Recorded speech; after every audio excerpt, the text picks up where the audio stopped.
दूसरी बड़ी खबर यह है कि भाजपा ने बिना मुख्यमंत्री के चेहरे के चुनाव लड़ा था। ऐसे में जब चुनाव जीत गई है तो मुख्यमंत्री बनने की रेस में कई नाम शामिल हैं। अभी तक के चेहरा, जब से चुनाव जीते अभी तक के चेहरा ना सामने आया है ना उनका नाम ही सामने आया है, ना ही उनका नाम सामने आया। दूसरी तरफ बजट सत्र चलते में ही कांग्रेस के पूर्व अध्यक्ष सोनिया गांधी ने कहा जाति जनगणना होना जरूरी है, इसके वजह से कई लोग सुविधाओं से वंचित हो रहे हैं। चुनाव जीतने के बाद और चुनाव से पहले ही मुख्यमंत्री का चेहरा भाजपा ने अभी तक के जाहिर नहीं किया, ना नाम जाहिर किया है। देखिए, हम समझते हैं कि भाजपा के पास पहले तो दिल्ली के जो पॉलिटिकल धरातल है भारतीय जनता पार्टी के संगठन की, भारतीय जनता पार्टी के पॉलिसी की, भारतीय जनता पार्टी की रणनीति का अगर हम मूल्यांकन करते हैं तो वो परंपरा के आधार पर भारतीय जनता पार्टी के पास खड़ा होना मजबूरी है। जिस बात को निरंतर दूसरे पर आरोप लगाती रही कि फला पार्टी परिवारवाद की है, कांग्रेस परिवारवाद की है, बहुजन परिवारवाद की है, अन्य पार्टियां परिवारवाद की है, लेकिन भारतीय जनता पार्टी बिना परिवार की पार्टी है। बड़ा अजीबोगरीब सवाल है कि भाई और सब में परिवारवाद है, तो ये जब परिवारवाद अगर हटाते हैं तो ये किस बाद में इनकी उत्पत्ति हुई है, ये अपने उत्पत्ति का आधार तो आज तक नहीं बताए, लेकिन अब भाजपा कसौटी पर चढ़ चुकी है। मैं समझता हूं कि भारतीय जनता पार्टी के पास दूसरा कोई ऑप्शन नहीं है परिवारवाद से हट करके, इसलिए अब ये परिवारवाद के गंगोत्री में भारतीय जनता पार्टी एकदम स्नान करने के लिए, अपने पाप को धोने के लिए, देश के साथ विश्वासघात करने के लिए और राष्ट्र को गुमराह करने के लिए परिवारवाद ही इसके पास विकल्प है और कोई विकल्प नहीं है। ये निरंतर परिवारवाद को कोसती रही, अब मजबूरी है, अब समय ने बात कर दिया है कि अब बगैर परिवारवाद का अब तुम्हारे पास कहीं समाज में खड़ा होने का आधार नहीं है, इसलिए अब तुम परिवारवाद के गंगोत्री में अपना जो है मन, कर्म, वचन सब स्नान करके पाक साफ हो जाओगे और इसका जवाब हिंदुस्तान की जनता और विपक्ष की पार्टियां मांगती रहेगी। ऐसे में जब मुख्यमंत्री का चेहरा नहीं है, ना नाम नहीं, वहीं हम बात करें भाजपा किसी क्या महिला को मुख्यमंत्री बनाएगी, क्योंकि नाम कई सारे आ रहे हैं सामने। किसी को वो मुख्यमंत्री नहीं बनाने वाली है, किसको फिर बनाएगी? वो केवल वर्मा परिवार को वहां मुख्यमंत्री बनाएगी। सबको गुमराह कर रही है, सबको भटका रही है, सबको परेशान कर रही है। उसके पास एक ही विकल्प है, कोई दूसरा उसके सिवाय विकल्प नहीं है कि वो जो है जिसको मुख्यमंत्री बनाना चाहती है, जो भी व्यक्ति पॉलिटिकल शतरंज का थोड़ा सा भी ज्ञान रखता है, हम समझते हैं निश्चित तौर पर वो समझ रहा है कि दिल्ली में भारतीय जनता पार्टी का मुख्यमंत्री कौन होगा। पूनम वर्मा।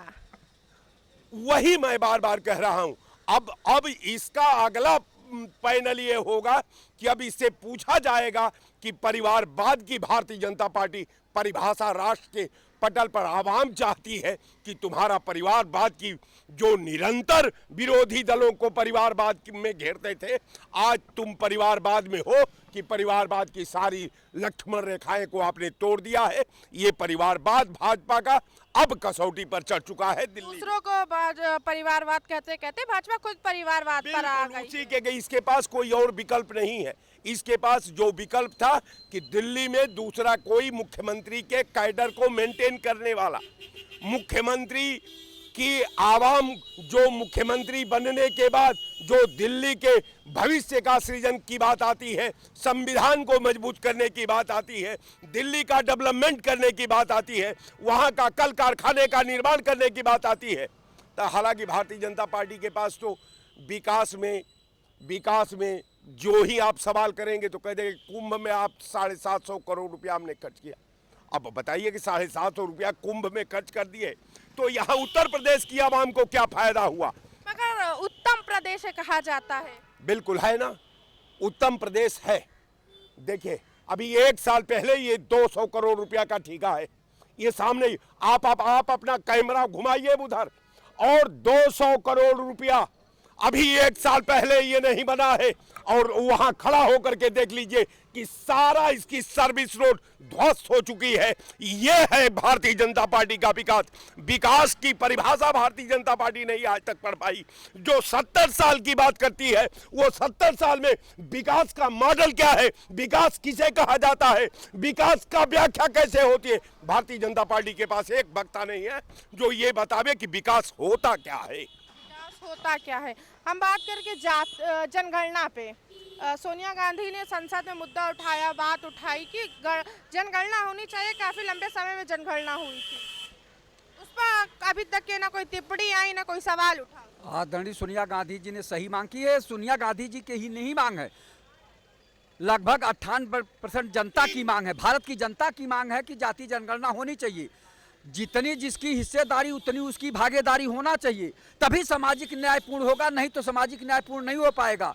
जब आप सामाजिक न्याय की बात करते हैं तो भारतीय जनता पार्टी को जाति जनगणना कराना चाहिए कि कौन सी जात कितनी संख्या में है, उसी के अनुरूप उनको जो है उनका हिस्सा दिया जाना चाहिए। लेकिन अभी तक नहीं हुआ, जबकि अब तक हो जाना चाहिए था जाति जनगणना।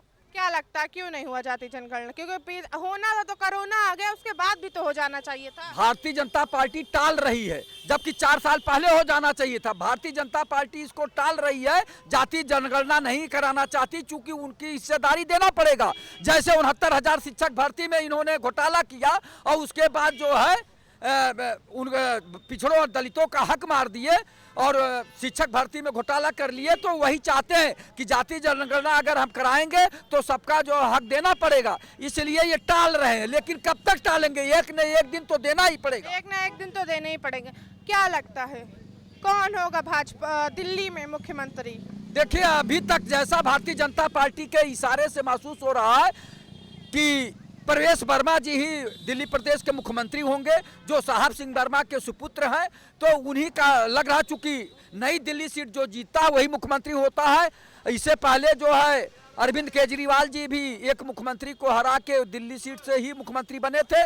तो अब जो है प्रवेश वर्मा जो है मुख्यमंत्री को हराए हैं, तो मुख्यमंत्री प्रवेश वर्मा ही बनेंगे, लगता यही है। समाजवाद कहते कहते क्या खुद भाजपा समाजवाद हो गई? भाई, भाजपा समाजवाद, परिवारवाद, सॉरी माफी चाहेंगे, परिवारवाद कहते कहते क्या खुद परिवारवाद हो गई? देखिए, परिवारवाद भाजपा पहले से है, लेकिन अब सबका नाम हम नहीं गिनाएंगे। सबके सुपुत्र और सबके बहुएं और सबके बेटे और सुपुत्री वही राजनीति में आ रहे हैं। कोई नया चेहरा इक्का दुक्का आता, जबकि ये बताते हैं कि हम विश्व की सबसे बड़ी पार्टी है और सबसे लोकतंत्र वाले हैं। लेकिन भारतीय जनता पार्टी में भी वही काम हो रहा है जो समाजवादी पार्टी में हो रहा, जो कांग्रेस में हो रहा, जो अपना दल में हो रहा, जो इसमें क्या निषाद पार्टी में हो रहा, जो इनके वाले ओम प्रकाश राजभर जी वाले में हो रहा, वही भाजपा जो करा रही है। भाजपा अपने दल में भी वही काम करा रही है और जो उनसे संबंधित दल है उनके में भी वही काम करा रही है। तो कोई बहुत अंतर नहीं रह गया, सब एक जैसे हैं, सब एक जैसे। हमाम में सभी नंगे हैं, हमाम में सभी नंगे हैं।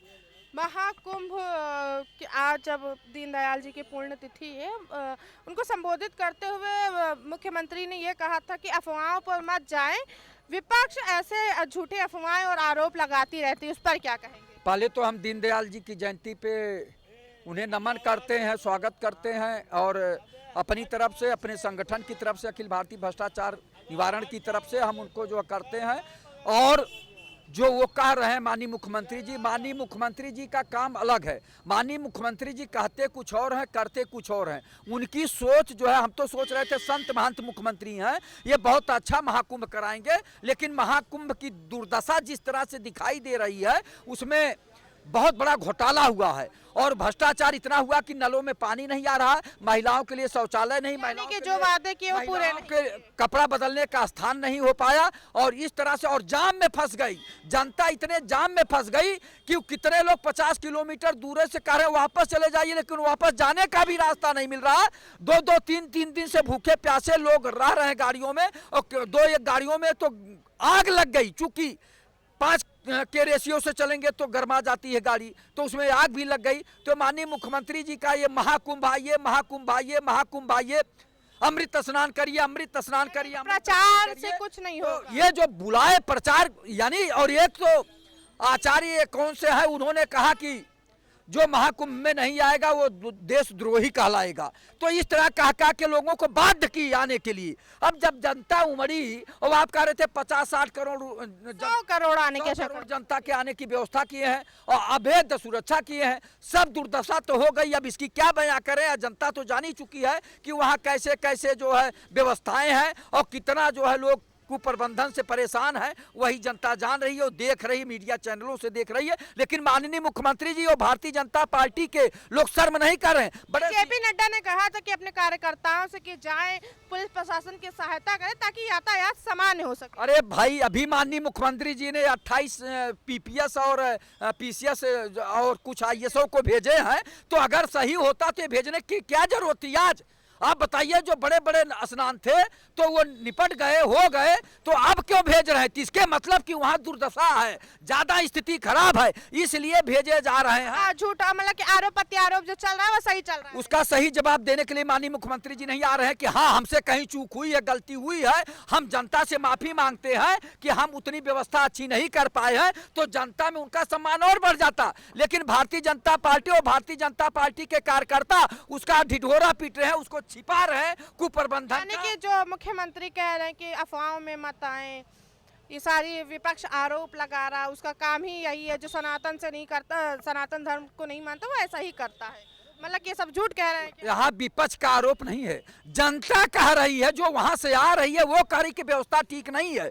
तो जनता की आवाज सुनिए। पक्ष विपक्ष क्या कहता है वो अलग की बात। पक्ष अपना जो है सराहना कर रहा है, ढिढोरा पीट रहा है, बहुत अच्छा है, ऐसा महाकुंभ कोई कराया नहीं। विपक्ष कह रहा कि नहीं ये फेल है, लेकिन जनता कह रही कि व्यवस्था ठीक नहीं है। तो जनता की बात मानिए, पक्ष विपक्ष क्या कर रहा है इससे नहीं मतलब है। आम जनता को क्या परेशानी, क्या जलालत झेलनी पड़ रही है, वो जनता परेशान है, वाकई जनता परेशान।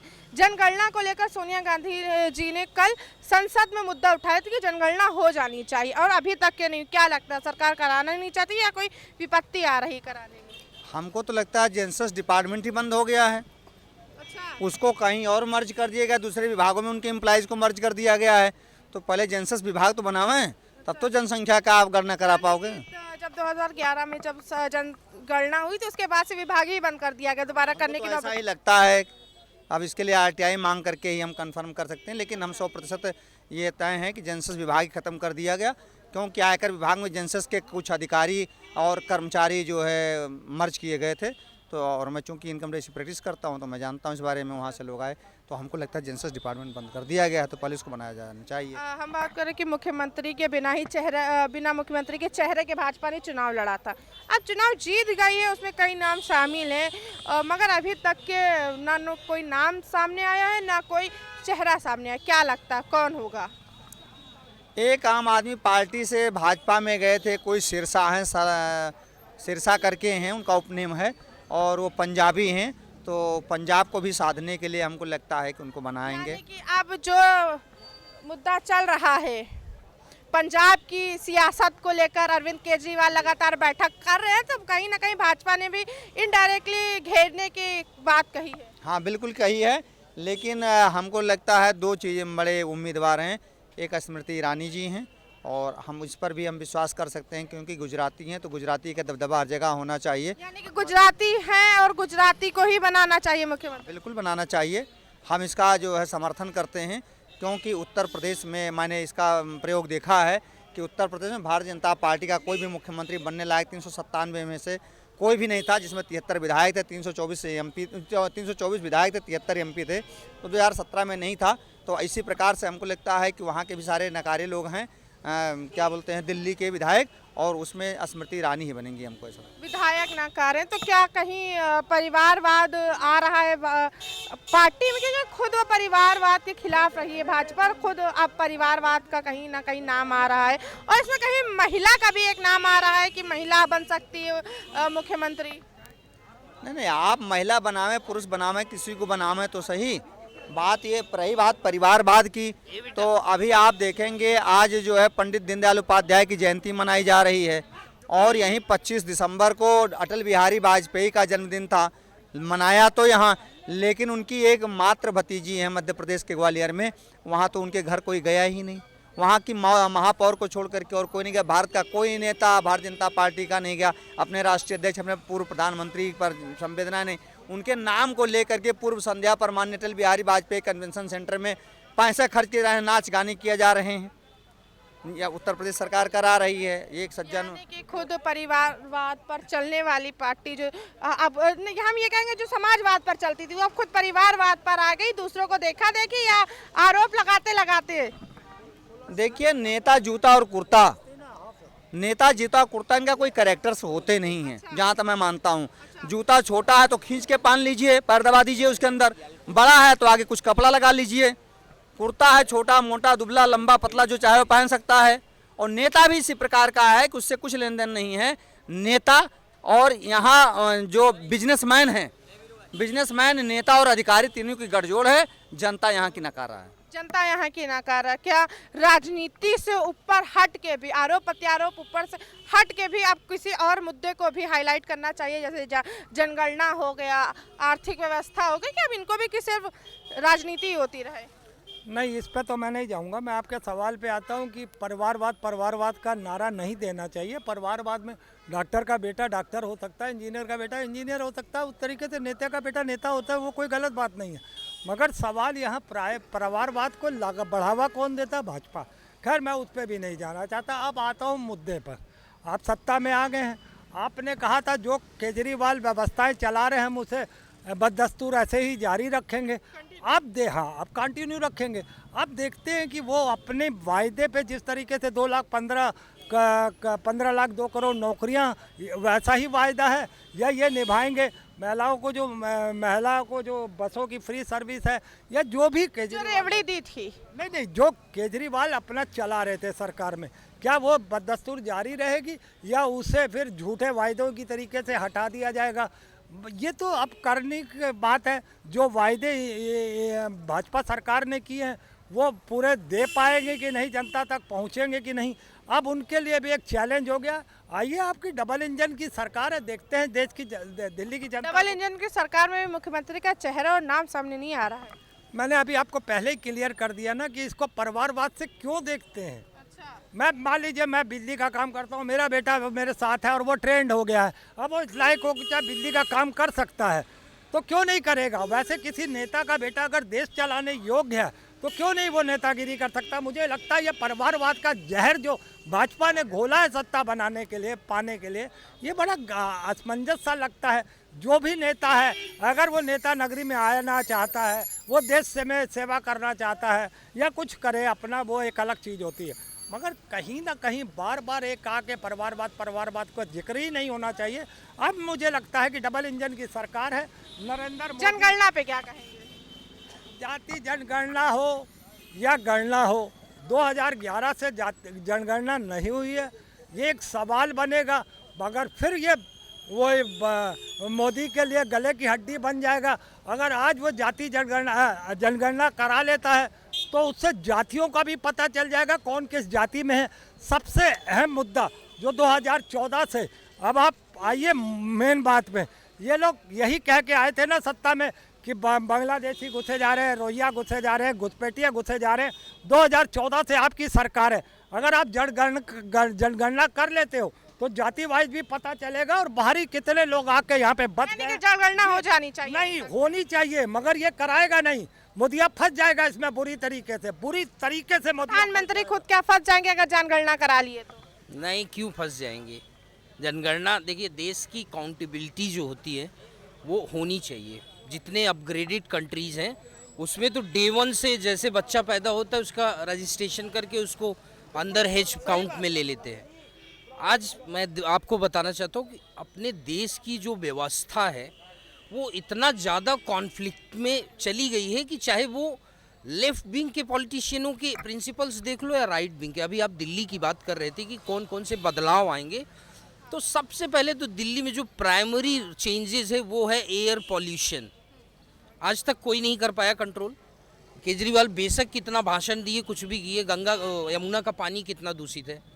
दूसरी चीज़ मैं ये कहना चाहता हूँ, जो ये परिवारवाद की बातें हैं, ये सब चीज़ें अपनी जगह पे ठीक है, क्योंकि देखिए एक ही परिवार के सभी लोग तो पूरे देश को चलाएंगे नहीं। अगर सम पीपल सम यानी कि मेंबर्स परिवारवाद छोड़कर अलग अलग लोगों को, युवाओं को, जो पार्टियों के विधायक हैं, कार्यकर्ता रहे हैं, उनको मौका देना चाहिए। हमारे देश में ये सबसे बड़ी बहुत ही क्या कहते हैं ना गलत चीज़ ये है कि जैसे कोई टैलेंटेड है, कोई मल्टी टैलेंटेड है, कोई सुपर टैलेंटेड है, को छुपा लेता है। छुपा भी लेता है, और कोई गधा होता है ना, उस गधे के ऊपर ताज पहना के उसको आगे भेज देते। यही हिंदुस्तान की सच्चाई है, और मैं लिख के देता हिंदुस्तान में आज अगर हम बात करें हिंदुस्तान की, तो हिंदुस्तान में बहुत सी तरीके की चीज़ें इन्वेंशन होती है। चांद पर जा चुके हैं हम लोग, लड़कियां कंधे से कंधे मिलाती हैं, मतलब कि हर एक चीज़ का अलग अलग डिपार्टमेंट का एक एक स्टैंडर्ड मेंटेन, और सब एक लाइन से तरक्की कर रहे हैं। वहीं अगर हम थोड़ा सा जाएं, अभी जो रणवीर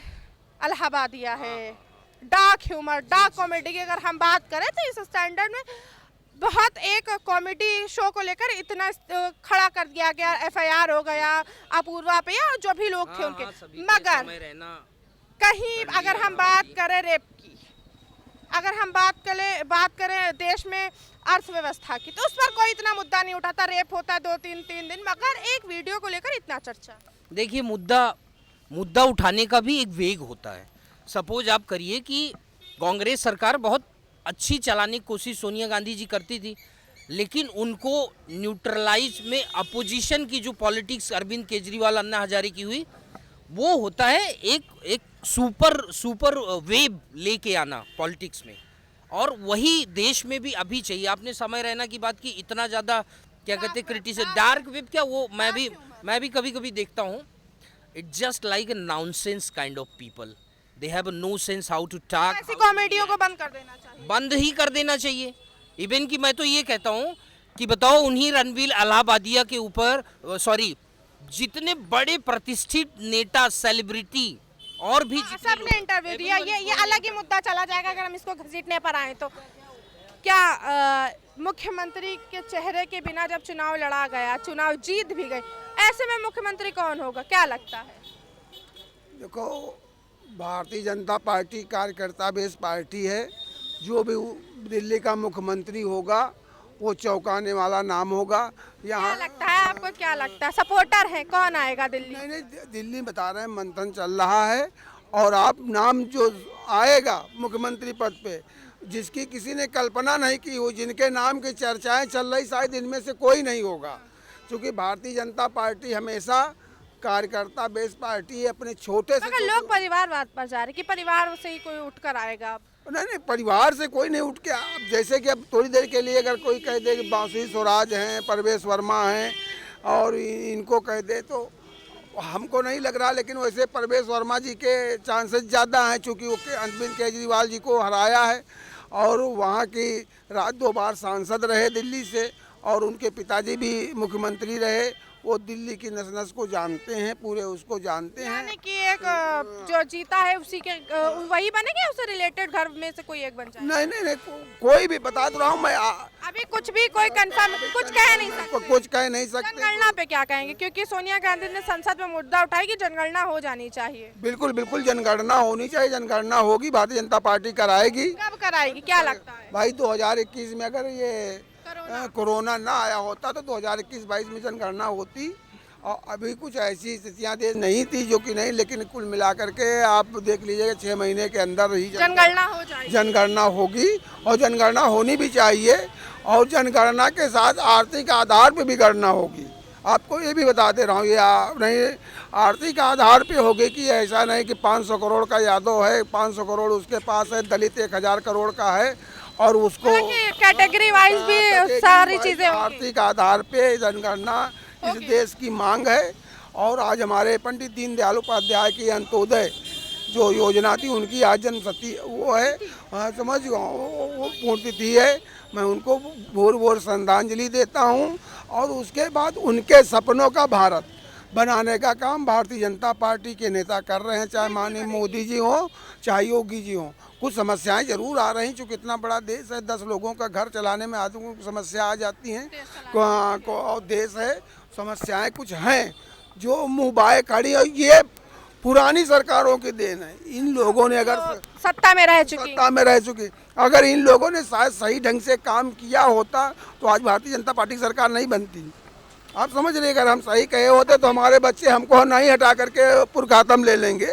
तो अगर देश की जनता ने दिया है इन लोगों ने, अब अगर इनको किस आधार, इसीलिए दर चुनाव ये हारते चले जा रहे हैं। जनता समझ रही है कि जब तुम 60 साल में नहीं कि अगर 5 साल के लिए तुमको बना ही दिया जाएगा तो तुम क्या कर दोगे देश के लिए। तो अगर एक और मौका दे दिया जाए तो क्या ही हो 5 साल में जब जो आदमी बुढ़ा करके नहीं पूरी जिंदगी बिता दिया, नहीं कर पाया, वो कहे कि हम हारने लगे अब हम करेंगे, तो वो नहीं हो पाएगा संभव। इसलिए जनता अब झांसे में नहीं आने वाली। जनता अब झांसे में नहीं आने वाली। जनगणना पर हमने बात की मुख्यमंत्री कौन होगा दिल्ली में, लोग खुलकर बात किए। कहीं ना कहीं अगर हम जाएं कि डाक कॉमेडी का हमने थोड़ा सा रिलेट किया तो उस पर भी लोगों ने खुलकर बोला। हम आपके साथ फिर से लौटेंगे। कैमरा पर्सन मोनू के साथ मैं उज्ज्वला, न्यूज़ लखनऊ।